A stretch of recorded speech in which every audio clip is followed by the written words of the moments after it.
The Diary of a Certified Psychopath. Off the crank.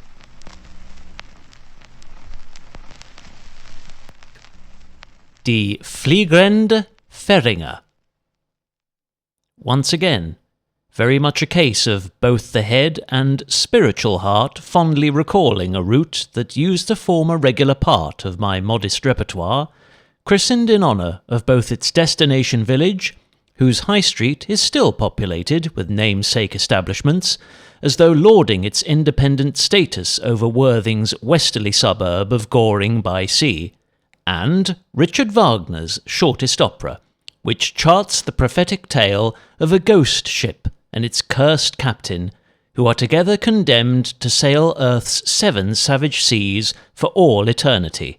and in conditions far stormier than on this atypically serene winter's night.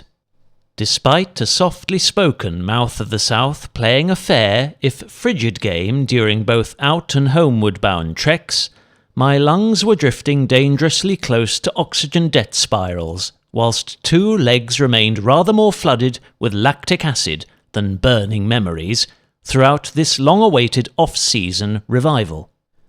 Applied the same semi-structured pacing strategy as for Friday's reacquaintance with the old devil, ramping up to an instinctive thrash via a spontaneous combination of resourceful spinning and stairmastering, ensuring a balanced workload between all available muscle groups, with frequent shifts in riding position, together with liberal use of handlebar space, whilst also utilising body weight to generate momentum during unsaddled intervals, by rotating both my hips and bike frame in the opposite direction of each downward pedal stroke, all before reining in my efforts when I approached the perceived precipice of pulmonary implosion.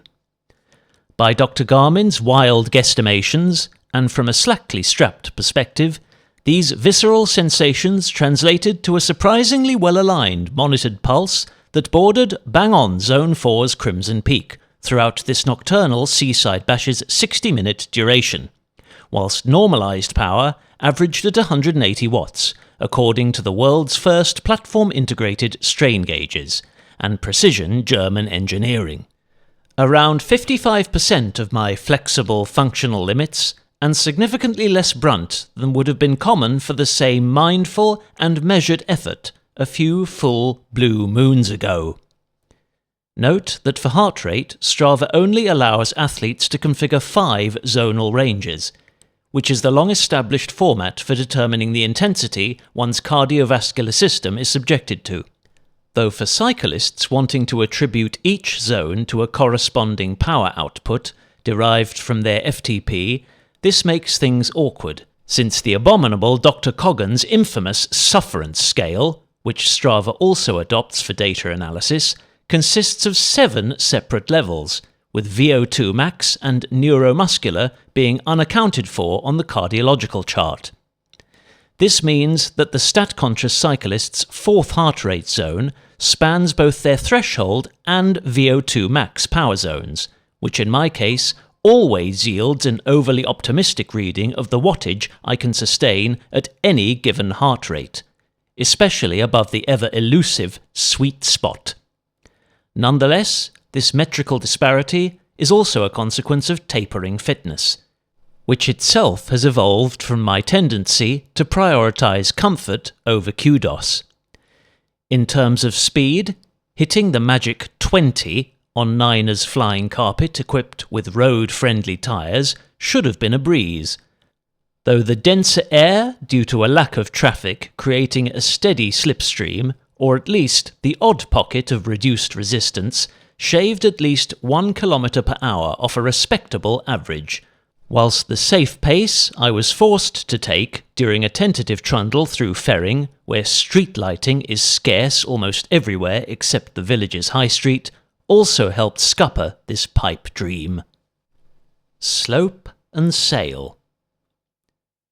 Following a purposeful 5-minute primer to clear cluttered cortexes of cobwebs occupied by neural arachnids, yes, they really do exist, unknot any sloth twitch fibres, and ensure sufficient peripheral awareness was present for identifying J-jogging foxes in ample time to avoid any tragedies,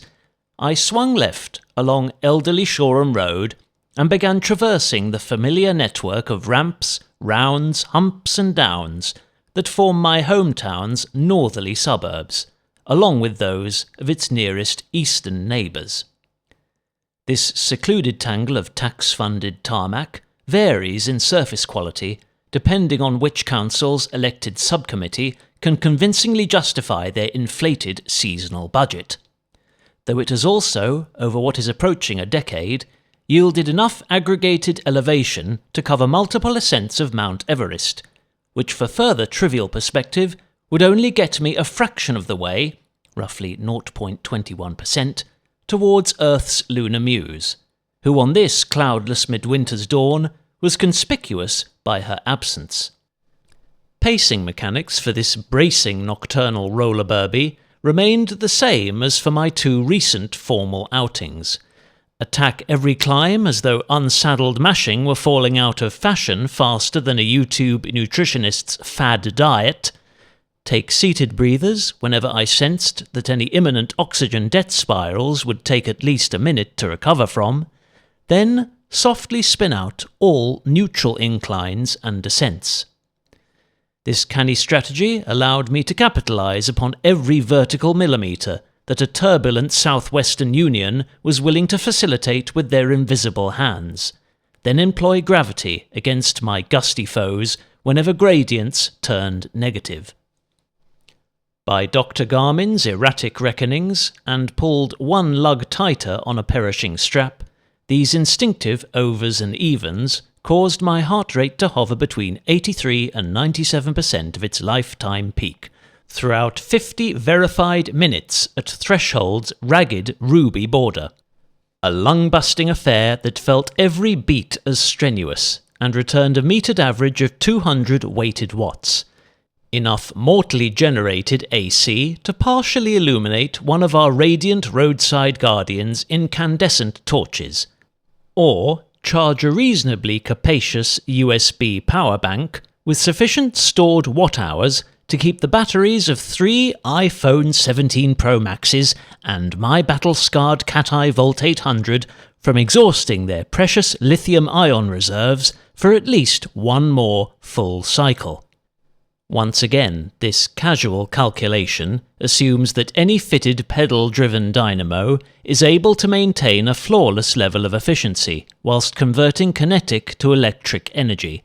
and equipped with the requisite converter to filter my non-surge protected output into smoothly regulated DC, delivered at no fewer than 12 volts and a highly improbable 16 amps. Since the present limits of 5 to 7 amps and 65 watts that apply to most USB Type-C adapters and portable battery packs that support any form of fast charging or power delivery would have meant this ride needed to last roughly 3 times longer.